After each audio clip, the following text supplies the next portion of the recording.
reka ngusuze nkwifuriza kugubwa neza wowe udahwema gukurikira inyunguramagambo official uri umuntu mwiza cyane Imana yiremeye nkunda kubivuga kandi koko niko bimeze ariko kandi Uwiteka akomeze kubana nawe akomeze kuguha umugisha ndakwifuriza kugubwa neza ndakwifuriza ko ibihe bibi byose byajya biberereka bigaca kure yawe neza ko rero umeze neza hari amakuru rero nkuzaniye amakuru dukura muri Rubero mu gace ka Rubero biravuga ko ubungubu M23 yamaze kwigarurira umujyi mushya n'umutwe wa mu 23 wigarurira umujyi muto wa Matembe ni muri teritwari ya Rubero nyuma y'umurwano ikomeye rero yawusakiranyije n'ihuriro ry'ingabo za leta ya Repubulika na Demokarasi ya Kongo ndetse n'ababambari bayo muzi barimo Wazarendo barimo Mai na za Nyatura n'izindi n'imirwano rero yasize aka gace gafashwe ikaba yarayibaye ku mugoroba w'ejo ku cyumweru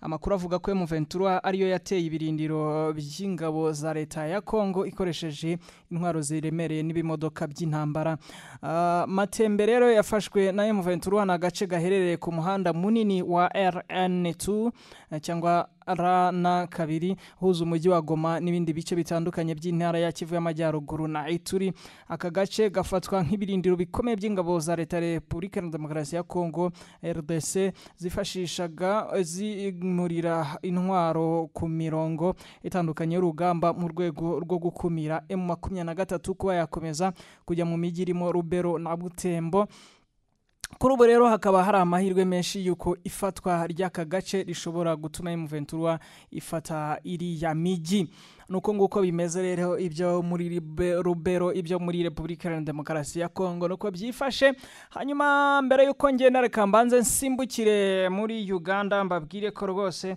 ibintu byo gufunga insengero bishobora kuba bigeze muri leta ya Uganda ibintu rwose by'insengero zigenda zifungwa biherutse kuba mu Rwanda bavuga ko zitujuje ubuziranenge ariko muri Uganda naho Museveni ubwe yivugiye ko agiye gukurikiranira hafi abanyamadini bavuga ko bakiza indwara yavuze ati bagomba gukurikiranwa ati jewe ubwanjye ngiye kubijyamo ni ibintu yashize no ku rukuta rwe rwa X uramusaza agenda mukunda cyane kubera ko niba hari n'ikintu akoze ku rukuta rwe ahita byandika akababwira ati nakoze ibi nibi cyangwa ndateganya gukora ibi nibi naho mbabwira iby'abasirikare basoje by'abakomando rwose basoje imirimo yabo basoje nako amasomo yabo bashyira mu ngabo za Uganda yari yamaze kubishyira ku rubuga rwe rwa X avuga ati jewe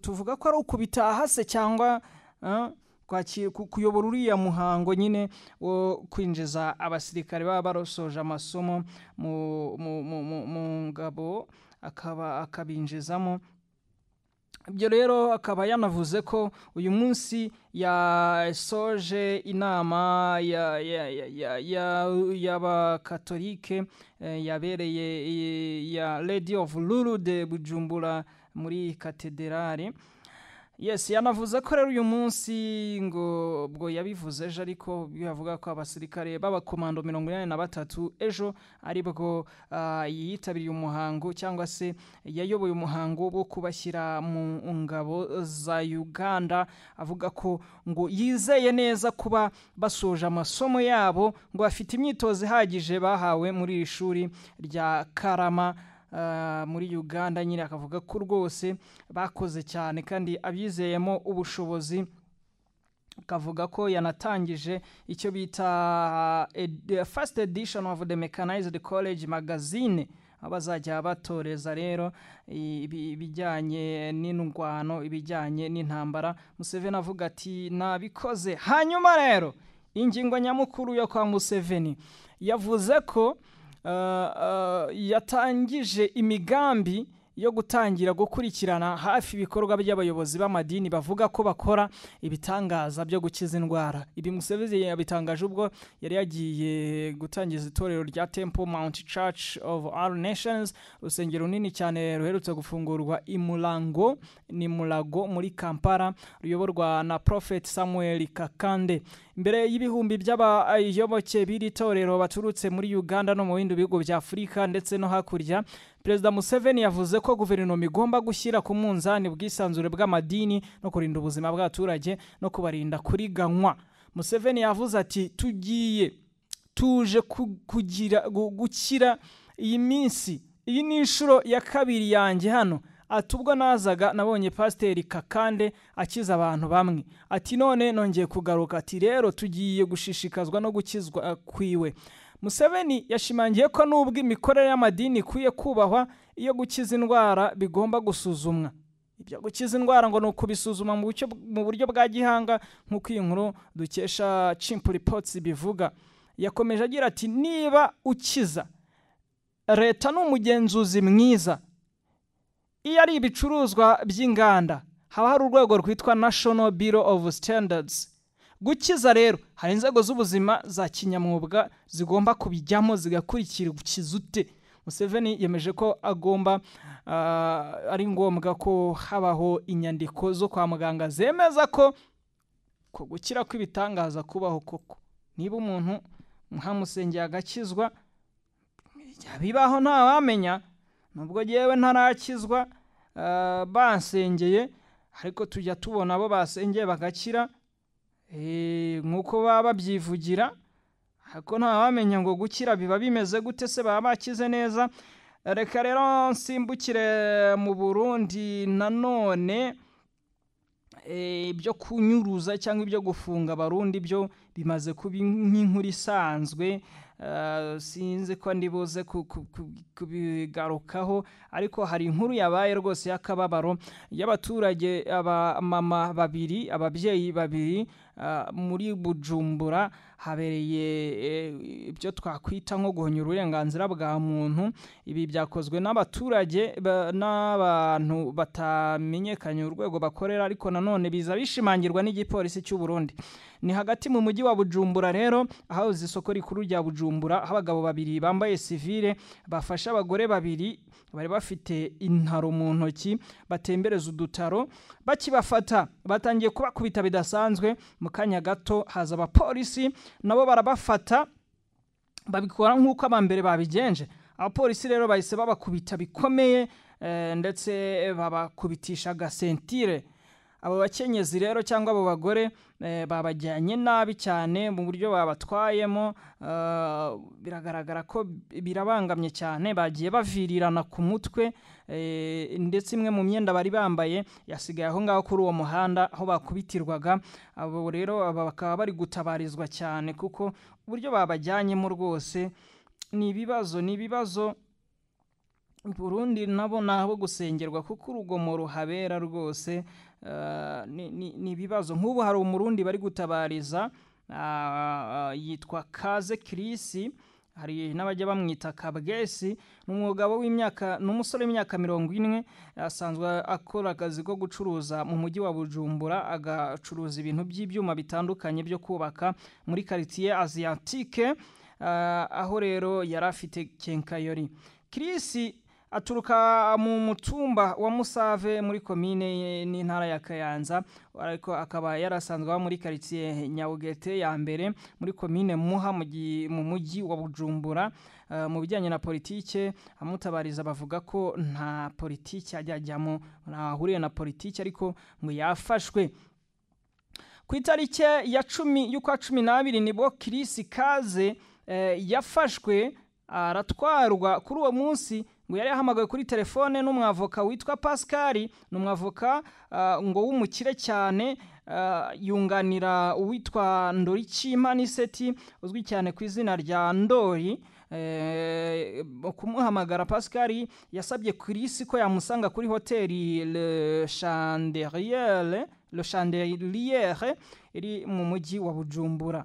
Iki gihe rero mu saa 8:30 z'umugoroba, Chris nibwo yagiye kuri ya hoteli ya Chandelier aje kureba nyine Pascal wamuhamagaraga. Muri ako kanya guhayisaza imodoka ya double cabine y'ibintuze y'amafime ifite imparati ni nko kuvuga plaque D3980A. Muri iyo modoka hari hicaye havuyemo umupolisi wari wambaye umwambaro w'igipolisi n'abandi bagabo babiri bari bambaye civile, bafata kaze bamwuriza ya modoka bari bajemo.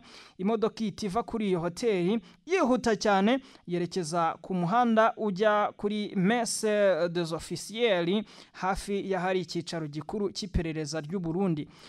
Kuva ubwo umuryango wa Kirisikaze nturamenya iby'amakuru ye, bagerageza gushakisha muri za kasho zigiye zitandukanye, baramubura. Ku cyicaro gikuru cy'iperereza bahashatse, barahakana, bavuga ko batazi inkuru ya Kirisikaze. Kugeza ubu ngubu ubwoba ni bwinshi mu muryango wa Kirisikaze, bakaba basaba inzego z'umutekano kuba babamenyesha cyangwa babamenyera ubu watwawe aho yajyanywe n'uko amerewe. None muribaza ngo ni iki cyaba kibaye cyatumye Kaze afatwa? Hari bavuga ko afitanye amatati cyangwa se bafitanye amakimbirane n'umugwizatunga Ndori cyangwa Ndori Kimpaye, kandi ibyo byatuma bamufashe. Tubanze tumenye ko uyu mugwizatunga Ndori Kimpa Aniseti bari kuvuga hano ngo ni umukire cyane ufite uruganda rwitwa Imenasoma Usubire ruri ku ntara ya Kayanza. Kirisikaze nkuko twabivuze haruguru asanzwe ari umucuruzi w'ibyuma bitandukanye, akaba afite kenkayori yiwe muri quartier Asiatique hafi y'umusigiti w'abayisilamu. Amakuru tukura i Burundi rero mu bitangazamakuru, ariko utapfa kubona handi, ngo ibyo byuma Chris acuruza ngo yari asanzwe abikura mu gihugu cy'Ubushinwa. Kirisikaze yari asanzwe afitanye ubushuti budasanzwe n'uyu mukire Ndori Kimpa Aniseti benshi bita Ndori.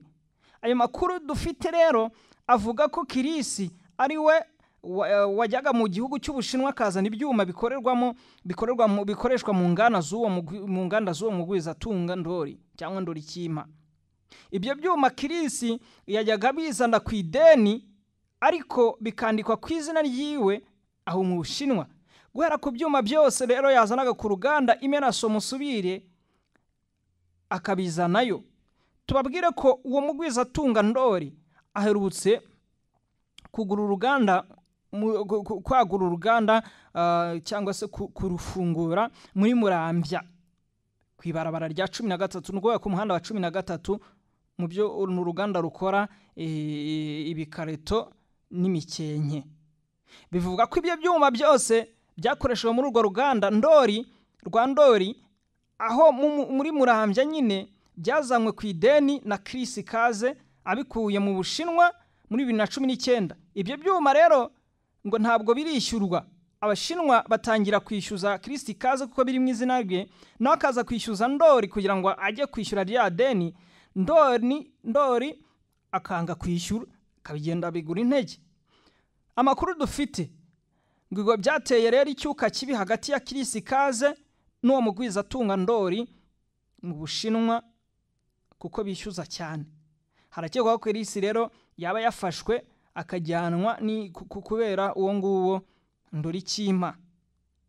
Nayo makuru dufite ashobora kuba ari cyo yafatiwe, cyangwa se wenda hari abandi babyitambitsemo ntawamenya, ariko leta y'u Burundi igerageze ikurikirane bamenye ngo uyu muntu ari hehe, amerewe ate. Niko biba bigomba kumenya ko bigomba kumera. Hanyuma andi makuru wamenya nuko polisi y'igihugu yafasha abantu 9 bakekwaho ibyaha mu karere ka Gisagara. Barakekwaho ibyaha 6 kwambura abantu. Oya 6 barakekwaho kwambura abantu, naho 3 bo muri Nyanza barakekwaho kugura amazutu y'inyibano.